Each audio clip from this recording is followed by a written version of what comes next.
Ya venimos agua caliente para bañar usted. Muy bien, la finca es paraíso.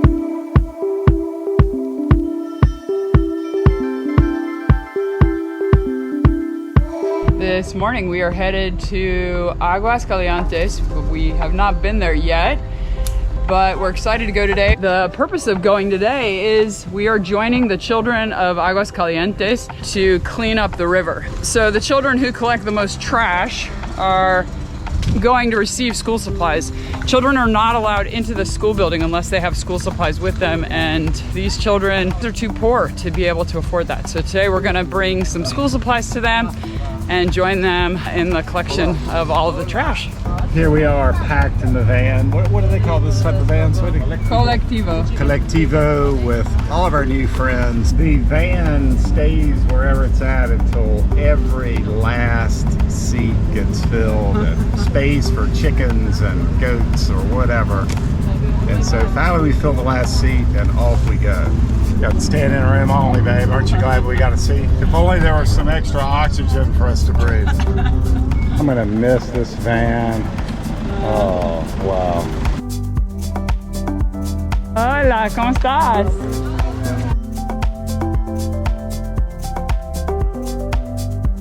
Yeah! Oh! Yeah! Ah, they are proud. Let's go ahead and put one can on each book. So the children have been out in the river collecting trash all morning, and they are dying to come in here because when they come in, they're going to be rewarded with school supplies. Very exciting, and that gets them into school.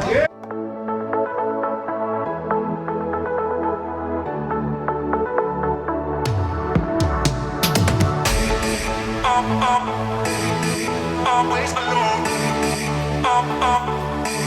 You will always be there. You know what's really cool is the way that they packaged all their trash. So the kids are bringing in all their stuff, and then you come over here and you see the books, the school supplies that we brought, and each kid gets one set, so we try to make them as even as possible. And the big winners are the ones who come in first, and they get to choose first. So that's added incentive. And then we've got some balls over here just for fun. This is the young lady who picked up the most trash. She gets the top prize, which is a backpack full of school supplies.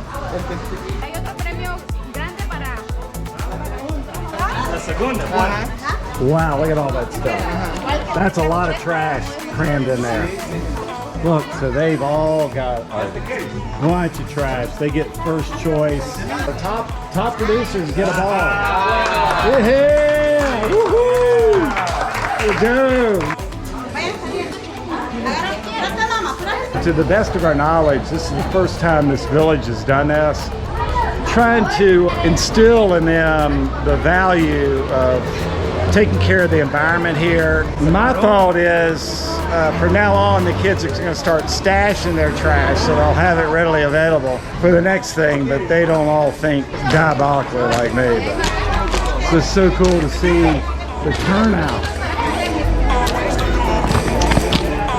Bruce told us this is the first time that they have done this. The teachers did a full presentation on why it's important to clean up the environment, and all of the children were encouraged to participate, but not everyone did. As you can see outside the fence, the children that received no gifts were because they didn't pick up any trash. So next month it'll be really interesting to see if everyone participates, because maybe they didn't know what they were going to get, and now they see how advantageous it is to pick up trash. No, we're going to do a tour of the school. Because of COVID, the last few years, we've got a big problem because the children in this village don't speak Spanish until they get into first grade or kindergarten. And that's the first time they're ever given Spanish. Because of COVID, we now have 8 and 9-year-olds who've never been taught any Spanish. What language are they speaking? Cachi. They're speaking the Cachi language. So right now they're struggling in school because the teachers at that level don't speak Cachi. Kindergarten, first, second, and third, they speak Catchi, they're bilingual and they can help. But once you get past third grade, sometimes even second grade, they're not bilingual. So you have these little girls that are frustrated, they don't like school anymore, and to their mother with a bunch of children, they're better off at the house cooking, cleaning, and washing clothes, taking care of the younger children. So that cycle of poverty gets another boost. And the hours they come to school normally? In the morning from 7 till about 11 every day. Okay. Monday through Friday. It's free until 6th grade. And then they pay After fees. that, it's called básico, and they have to pay for it. They come to kindergarten without any Spanish. Okay. By third grade, they have bilingual teachers Okay. who have taught them enough Spanish to be able to study. Okay. Most of their mothers, most of the women in this village, about 80% don't speak Spanish. Most of the men speak Spanish enough to work, to be able to work. What is the main occupation of the men and women of the village? Some of them work in the banana plantation. Those are the lower educated ones. We have maybe 10 to 15% that work for the mining company. They've had some básico. Básico would be 7th or 8th grade. A very large majority of them, they're hand to mouth. If you look up on the mountain, that's their corn, and that's what they eat. The problem with that corn is the Mayans traditionally had the three sisters. That was maize, corn, beans, and pumpkins, squash. Okay. And that was a good diet. But right now, all they grow is the maize. They don't grow the squash and they don't grow the beans. So they've got a bad diet. The problem with Why that, did they give up on those other? because it's labor intensive. They would rather go ahead and have that pump sprayer and use Roundup and grow a bunch of corn and sell a little extra corn. Oh yeah. So they don't grow the other three. The problem with that is you can take a 120 IQ and drop it all the way down to 70 if that child doesn't have a good diet within the first 5 years of life. There's a basic survival ability, but intellectually they're deficient. The clinic and the school and the government is working really hard on prenatal vitamins and a good diet for the mothers who are lactating. So they're trying. What they do is they plant the corn and the Right. squash together. Squash, pumpkins, whatever. They plant those together. So the corn starts to grow up and the squash grows out, and that maintains a control of the weeds. Once the corn starts to develop an ear, they go ahead and plant the beans. By the time they take the ear of corn off and cultivate it, they've got a dry stalk that the beans can climb up.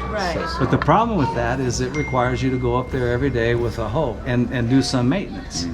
But they've learned that they can use that sprayer and just keep everything clean with Roundup. It's laziness. But if they can grow 3 times as much corn, then they can, in their minds, sell that extra And corn. make more money. Yeah. And they don't have to do as much work. Yeah. Large fireworks. percentage of the people in this village that will bust their butt for 3 weeks.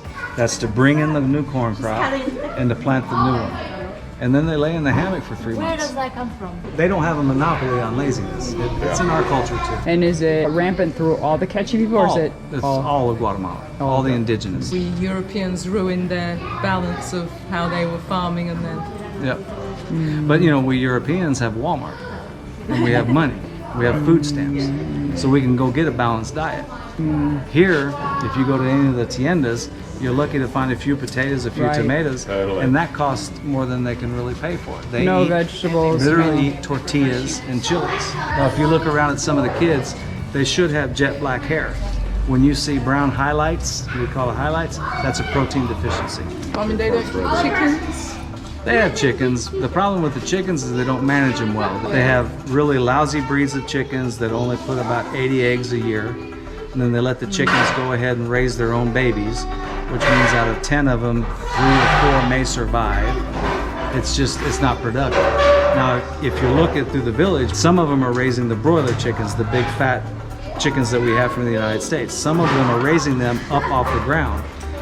And that's pretty good, but then they have to buy the concentrated food. They don't profit much from that. And cucumbers and tomatoes and papayas, but because they like those pigs. Right. Because that full-grown pig may get them 1,000 Q once or twice a year, they'll let that pig destroy everything. That also leads to a worm infestation. Now, in 2012, I was living here with a nurse, and we were running the clinic. And 3 different times we wormed all the kids. But within a couple weeks after worming the kids, they were infested with worms again. So we went through and we wormed all the kids, all the pigs, all the dogs, all the chickens one time. Cost us about 12,000 Q to do the whole village. For 3 months, we didn't have any worms, but then they came right back. Because the kids walk in the pig poop, then they sit up on their bed, they pick their toes, and then they eat. A lot of people before now didn't have running water, so the contamination from their hands is rampant. It's like little changes make a huge difference. Education and little changes, yeah. Now in 2012, there weren't any block houses. Okay. Everything was cane and techo. Wow. But right now you're starting to see some block houses. You're starting to see CGN. You're starting to see the economy and the mentality change. The young boys right now who've got their smartphones, they don't want chicharron. They don't want pig rinds. They want pizza. They want hamburgers. I live in a hut. I haven't had a door. I moved in November. I don't have a front door. Anyone can walk into my house. I've not lost a thing. And you live here? I live here. Yeah. Oh, cool. Oh, wow. After listening to Bruce talk about the village, we wanted to take a walk around before heading to the falls. While the village is one of the poorest in the region, they are located next to the famous hot water falls, which is owned by one of the local families and generates a significant amount of revenue. Both Guatemalans and international tourists flock to this area to experience this amazing geological phenomenon. Hola! Oh, wow, muy bonitas! Woo! Oh, wow! Come on, movie star! So those are outhouses right on the river. Ooh, that's not a good spot. So not good. Adios! I guess we cross the river down a little bit lower. Can we cross it here? Anywhere. Trying to figure out a good place to cross the river. Whoa! Oh, is it cold? Nice and cold. ¿Cómo te llama? Juleza. Mucho gusto.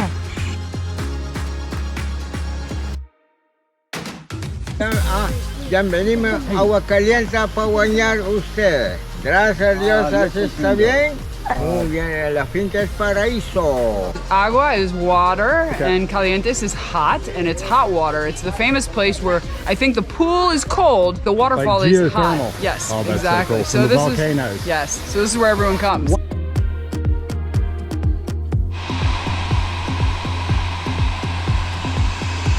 You can feel the heat and steam coming off, plus the cold water that's coming in.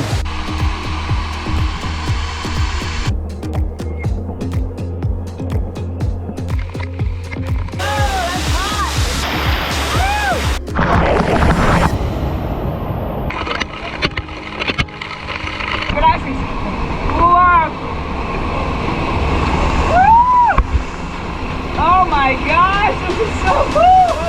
Wow! Woo!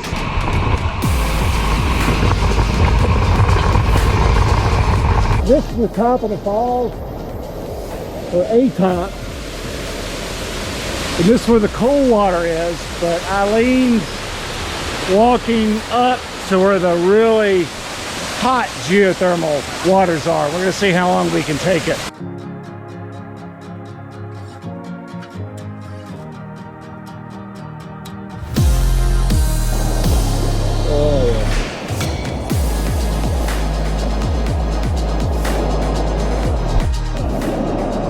Oh man, this is perfect.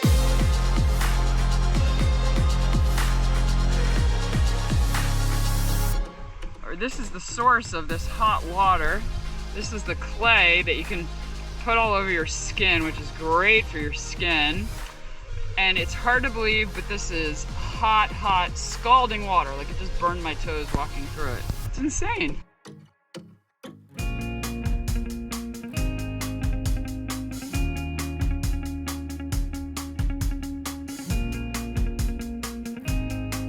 Best thing is, after you've eaten this, to open it up and get the inside. So let's see how this goes. I'm not using my own machete, someone else's. Oh! Hey, what are you doing laughing like that? Oh man. Okay, I want to see the expert do it. Hey, for ya. Thank you. Bye-bye. Oh yeah, they're gonna figure out a way to get us all in there. What a fantastic, fulfilling day out in nature and also working with the locals. A trip to Agua Calientes needs to be on the bucket list of every visitor to the Rio.